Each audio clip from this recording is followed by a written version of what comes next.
So this is the last of the steps, and that would be cellular response. And so we're going to look at some of the different ways that cells will respond to these pathways. The first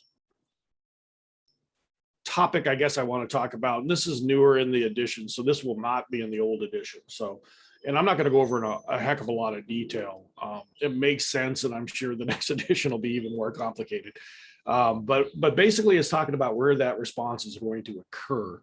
The first one is a nuclear response, where it's going to actually physically get in, activate a gene, and decide maybe what protein is going to be transcribed and made or which one is not. So that would be considered a nuclear response, where this information is actually going to go inside the nucleus. And then the second one is actually a cytoplasmic response, where it doesn't actually go into the nucleus, but things inside each cell would then start to do specific things. And in this case, we're looking at breaking down glycogen into glucose. And so this bypasses the nucleus. We don't have to have a DNA level response for this. So here you can see, you know, we just talked about the phosphate cascade here. And so here we have epinephrine, and then the response here is going after glycogen into glucose.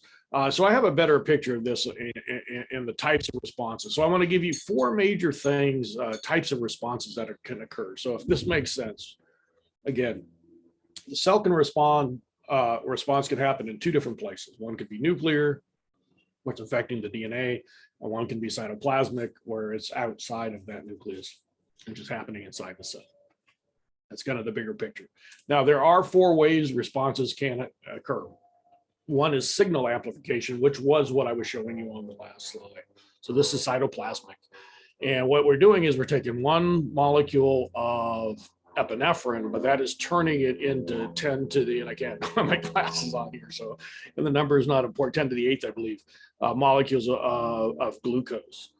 So a single little molecule of epinephrine is going to basically flood the body, or at least flood the cell, with glucose. So this is signal amplification. You're making it louder and louder. All right, the next one is signal specificity. And this is where the same exact signal can actually go into two different places and cause two different things to happen. One might go to the heart and tell the heart to increase heart rate with epinephrine. And then what you saw is it could also go to maybe a liver cell and say, hey, I need you to take glycogen and break it down into glucose. So signal specificity, again, means that depending on where that signal is taken to, will have a certain cause. So that way, again, you have one signal, but depending on what your body needs and where that goes, it can have multiple responses. Signal efficiency is a newer one. Again, this is not in the last textbook, just to make you know, let you know. But what this means is there are ways to kind of, they call it scaffolding proteins, but ways of kind of packaging things together to make them more efficient. And so, you know, it's almost like, oh, I can buy the parts to, you know, a computer and have all those different parts. And there are some, you know, some techies that like to do that. But for the most part, they try to sell them as a package to make it more efficient, to make it easier for your average user. And so this is the same way. So what happens, you get the scaffolding protein that puts three of the kinases right next to each other, keeps them hooked together. So everything happens more efficiently, quicker. And we actually see this is important with our nervous system. We have lots of scaffolding proteins because these signals need to be quick. We need to respond rapidly. And so it is better if we have all of those kinases kind of packaged or put into a package deal. Okay, and the last one is termination signal.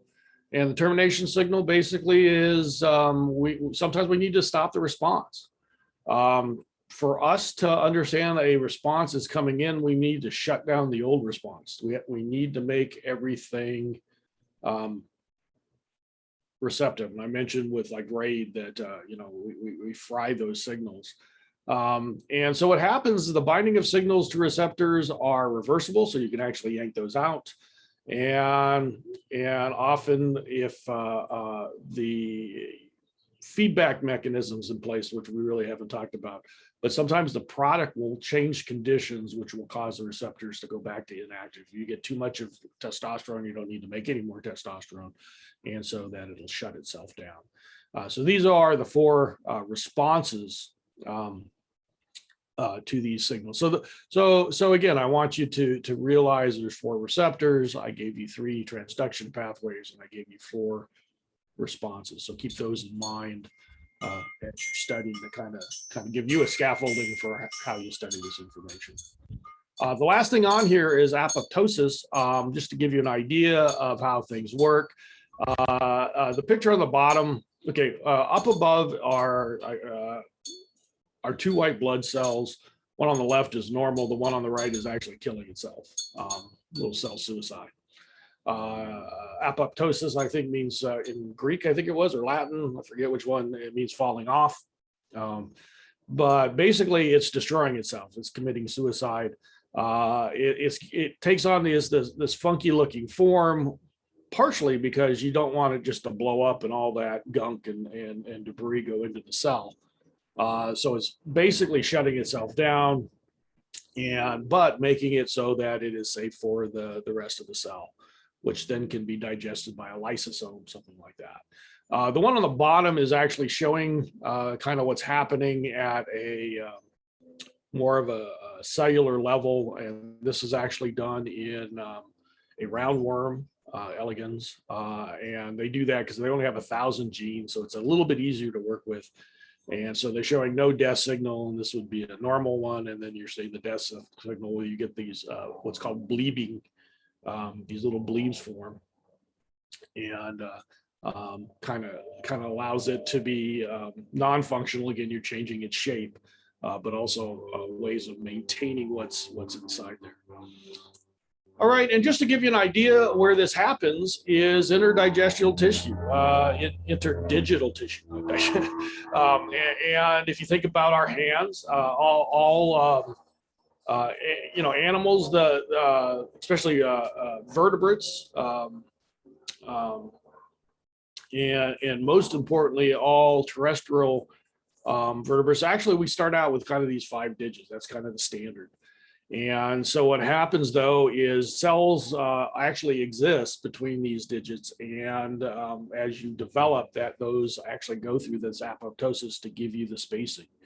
And so there are areas in the body during, especially embryology, where things are developing and tissue is there, and then it goes through this process where there is a timed cell suicide or timed cell destruction, self-destruction. So just to kind of get you aware that this, again, is the cell signaling. It is signaling them it is time now to shut down.